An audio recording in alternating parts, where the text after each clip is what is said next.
Bem, às vezes eu olho em volta e me pergunto, o que estávamos pensando? Ficamos por um longo tempo sem recursos, e quando eu digo sem recursos, eu quero dizer sem recursos. As pessoas nos disseram que éramos loucos por apostar tudo. Isso realmente vai funcionar? Penso que algumas das coisas mais bonitas podem surgir por meio de provocações e momentos difíceis. Eu havia sido médico por um longo período e tinha um paciente que veio me ver. E então me perguntaram, Dr. Hill, o que você pensa sobre os óleos essenciais? E eu cometi o erro de dizer uma vez. Eu acho que é uma das coisas mais loucas do que eu já ouvi falar.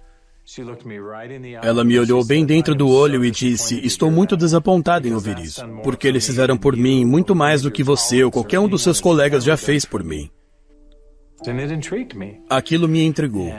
E com o tempo eu fiquei mais intrigado e eu me envolvi com os óleos essenciais. E agora, nas últimas décadas, isso é tudo o que eu tenho focado, é tudo o que eu tenho feito. Eu me lembro quando eu entrei para o setor de óleos essenciais. Achei que fossem óleos de voodoo, achei que eram muito estranhos. Não demorou muito para eu começar a usar os óleos em meus filhos e fiquei surpresa com o que fui capaz de fazer. E como aquilo me fortaleceu como mãe para cuidar da saúde da minha família. Eu era bem cético. Os pais eram educadores, meu pai é professor de física. Então eu simplesmente não fui criado com nada. Além da medicina ocidental alopática, aprendi ao longo dos anos como eram eficazes e podem ser, especialmente se forem puros. Depois de trabalhar 10 anos no ramo de óleos essenciais, me vi saindo devido à minha integridade, porque eu sabia que os óleos essenciais tinham que ser puros. O desejo do meu coração era apenas voltar para casa e criar meus filhos. E não fiquei em casa por muito tempo, até que meu marido chegou em casa e me disse, tem algo mais que você deve fazer. E ao dizer aquilo para mim, na verdade eu fiquei com muita raiva dele, porque o meu coração dizia, quero ficar em casa com os meus filhos. E ele disse, querida, você não está ouvindo. Há algo que você deve fazer com Dave e Dr. Hills com esses olhos. E eu disse, o que você quer dizer com esses óleos? Experimentei todos esses óleos essenciais por aí. Não há nada que atenda os padrões de qualidade de que a nossa família precisa para usar em nossos cuidados de saúde. E ele sorriu para mim e disse, eu sei, você deveria encontrá-los. Pare de pensar com a cabeça e comece a pensar com o coração. E foi naquele momento que eu soube que tudo aconteceu. E tive uma grande visão sobre sair e encontrar os óleos essenciais mais puros e potentes do mundo. E ensinar mães como eu sobre como assumir seus cuidados com a saúde. Então foi naquele momento, antes que o medo assumisse, que eu peguei o telefone e liguei para o Dave. E a Emily, na época, me ligou e disse, e se pudéssemos sair e buscar os óleos essenciais mais puros do planeta e trazê-los para o mundo de uma forma convencional? E ele ficou muito emocionado. E o Dave não se emociona. E foi aquilo, bem ali. Aquele foi o princípio para mim. E eu meio que senti fortemente como, sim, vamos abrir uma empresa. Então desliguei o telefone com o Dave, peguei o telefone e liguei para o Dr. Hill. E ao ligar para ele, ainda me lembro que ele deu uma risadinha. E eu disse, doutor, isso não é engraçado, estou falando sério sobre isso. E se pudéssemos sair e encontrar esses óleos puros, como sempre quisemos fazer? E se pudéssemos ensinar as pessoas a realmente entender o poder por trás desses óleos? E ele disse, não, Emily, eu não estou rindo porque acho que a sua ideia é louca. Estou rindo porque eu estava apenas me preparando para ligar para você e fazer exatamente a mesma pergunta. Tudo começou com uma pequena reunião inicial em um restaurante italiano. Em um restaurante italiano, no canto mais distante, nos reunimos por 5 horas e meia. Até que finalmente nos chutaram para fora do restaurante porque não estávamos mais comprando comida. E começamos a sonhar. Nos encontrávamos em qualquer lugar que pudesse ter um espaço para nos reunir. Foram em lugares estranhos. E claro, o piso inferior da biblioteca de Oren foi um deles. Até ficarmos muito barulhentos. E eles finalmente nos chutaram para fora da biblioteca. Às vezes era no porão de nossas casas. Eu me lembro de não dizer aos meus filhos que eu estava desempregado e começando uma coisa nova. Mas que o pai estava trabalhando em um projeto de porão. Ao fazer o plano de negócios, eu comecei a perceber que aquilo ia ser grande. Eu sabia que com uma equipe tão boa e um produto que mudou as nossas vidas, sentimos que aquilo seria significativo. Desde que começamos na primavera de 2008, foi quando tivemos uma grande queda no mercado de saúde nos Estados Unidos. E havia muito pânico e muito medo. Analisamos como iniciar uma empresa. A primeira coisa que você pensa é: preciso levantar capital. Inicialmente, decidimos fazer isso. E realmente nós 4 acabamos voltando para a cidade de Nova York, visitando pessoas de perfil elevado. E ao nos reunirmos na manhã seguinte, naquela mesa de conferência, e estávamos com todos aqueles empresários estilo Manhattan que estavam se reunindo conosco e nos interrogaram por horas, finalmente no fim do dia, olharam para nós e disseram: acreditamos que seu modelo de negócio vai funcionar. Acreditamos que vocês terão sucesso e queremos financiar o seu empreendimento. Vamos lhe dar $5 milhões. E todos nós estávamos nos sentindo extremamente exultantes.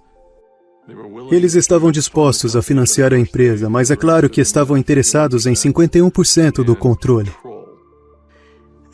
E só me lembro da sensação que tivemos enquanto nos afastávamos daquela mesa de conferência. E nós 4 nos reunimos em frente à Estátua da Liberdade. E eu me lembro de ter olhado para o outro lado da água. Quase como uma deixa, eu me lembro que nós apenas navegamos em silêncio. Enquanto olhávamos para a água, olhei para a Estátua da Liberdade e cheguei à conclusão de que estávamos fazendo aquilo para dar liberdade às pessoas. E se pegássemos o dinheiro deles, não poderíamos tornar as pessoas livres. E não poderíamos tornar o sonho que tínhamos em realidade, porque eles nunca nos permitiriam trazer a qualidade dos óleos essenciais que sabíamos que tínhamos que trazer. Porque eles procurariam uma estratégia de saída, procurariam um retorno do investimento deles. E aquilo não podia fazer parte da equação. Eu lembro de estar em pé ao lado do Dave Sterling. O Dave olhou para mim e então, meio que, de uma forma um tanto chocante, me perguntou: quanto dinheiro você tem, doutor? E eu disse: eu não sei. E ele disse: quanto você consegue juntar? E eu disse: eu não sei. Ele perguntou a cada um de nós antes de sairmos do parque naquela tarde. Tomamos a decisão de que não seríamos capazes de pegar recursos com qualquer pessoa. Ao invés disso, iríamos juntar tudo que tínhamos. Usamos a valorização de nossas casas, sacamos os fundos de aposentadoria privada, liquidamos tudo que tínhamos para esse sonho vir a ser concretizado. E assim que eu disse isso à minha esposa, eu lembro claramente dela apenas olhar para mim e dizer: bom, eu confio em você, você vai cuidar de nós. Vai ficar tudo bem. E tivemos familiares que vieram até nós para dizer: você é um tolo, sua família vai ficar sem teto. Então apostamos tudo, não escondemos nada. Achamos que seria por apenas alguns meses que ficaríamos sem nenhuma renda, mas foram 13 meses. Naqueles meses finais, quero dizer, estávamos comendo apenas amêndoas e iogurte, dizendo aos nossos filhos que eles não poderiam ir às aulas de danças e não poderiam praticar esportes porque não tínhamos dinheiro suficiente. Mas tendo essa crença de que tudo valeria a pena. E eu me lembro de um dia em que só tínhamos mais $5 mil na conta. $5 mil porque tínhamos acabado de fazer uma grande encomenda de óleos. E não sabíamos como iríamos fazer a folha de pagamento. Não sabíamos como iríamos pagar as comissões. E só para ver como as portas se abrem. Todas as vezes, desde que continuemos a avançar, as portas se abrem. As pessoas nos perguntam às vezes: como é que conseguiram fazer o que fizeram? Mas todo mundo arregaçou as mangas e fizemos todos os trabalhos. E fizemos esse trabalho, mais esse e esse. Eu tinha que sair e encontrar esses óleos preciosos. E então comecei a ligar para as pessoas e cada pessoa dizia: claro, nossos óleos são 100% puros. E foi quando eu percebi que quase todos os óleos essenciais que estão esgotados são vendidos por meio de intermediários. Esses intermediários eram pessoas muito inteligentes e frequentemente com laboratórios muito sofisticados. E o mercado de óleos quase sempre se alterava. A maioria não era pura. A maioria era criada sinteticamente. Eu provavelmente tinha mais de 100 amostras diferentes que tinham sido enviadas para minha casa.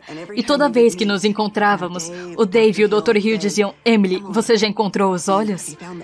E eu tinha que dizer: ainda não. Tipo, estamos indo no caminho certo? É realmente isso que devemos fazer? Eu me lembro de um lindo dia. Abri a porta e 5 olhos apareceram, todos no mesmo dia. Eram olibano, lavanda, melaleuca, limão siciliano e hortelã-pimenta. Ao cheirar aqueles frascos, liguei para o Dave e liguei para o Dr. Hill e disse: encontrei os olhos. Eles disseram: não se atreva a abri-los até que estejamos todos juntos. Sabíamos que aqueles olhos eram absolutamente puros e aquilo nos deu confiança suficiente, apenas fé o suficiente para continuar avançando. Lembro-me daquela primeira discussão que tivemos. Conversamos sobre a cultura da empresa. Que tipo de alma queríamos que a Doterra tivesse? E percebemos que esses olhos funcionam por experiência. Percebemos que tinha que ser um modelo de pessoa para pessoa. Tínhamos que juntar as pessoas. Precisamos ter uma cultura de retribuir. Temos que ter uma cultura de cuidado. De braços dados com as pessoas que estão colocando as sementes no solo, que estão colhendo esses produtos, e garantir que suas necessidades sejam atendidas. Atualmente, quando olho para trás com a Doterra, é algo avassalador para mim. Ver o impacto que ela trouxe para o mundo todo. Houve muito sacrifício, mas novamente aqueles foram dias nas quais olhamos hoje com muito orgulho. O sacrifício é uma peça muito importante. É muito importante no estabelecimento de um alicerce. Hoje empoderamos quase 8 milhões de famílias em todo o mundo. Agora estamos enchendo 315 mil frascos de óleo todos os dias. Só de pensar sobre isso nessa escala simplesmente aquece meu coração. Sabendo que cada frasco está mudando a vida de alguém, em ambos os lados do frasco.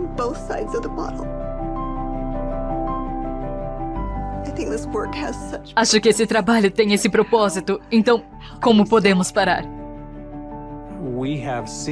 Temos mudado sozinhos a aceitação dos óleos essenciais na ciência e na medicina. Estamos muito comprometidos com esse trabalho. Somos muito humildes por sermos administradores do que a natureza criou tão perfeitamente para nós. E somos muito gratos por todos os nossos incríveis funcionários, por todos os nossos incríveis consultores de bem-estar, por todos os nossos incríveis clientes em todo o mundo. Não mudamos nossa missão. Não mudamos o nosso propósito. Ainda somos fiéis a essas coisas que desde muito cedo foram importantes. Se estar fazendo a coisa certa era importante, então fazer a coisa certa é importante agora. Se ajudar a prestar serviço para outras pessoas era importante, então é importante agora. Se buscar olhos de maneira diferente e fazer coisas que não tinham sido feitas antes era importante, então é importante agora. Sentimos que, por mais louco que pareça, estamos apenas começando.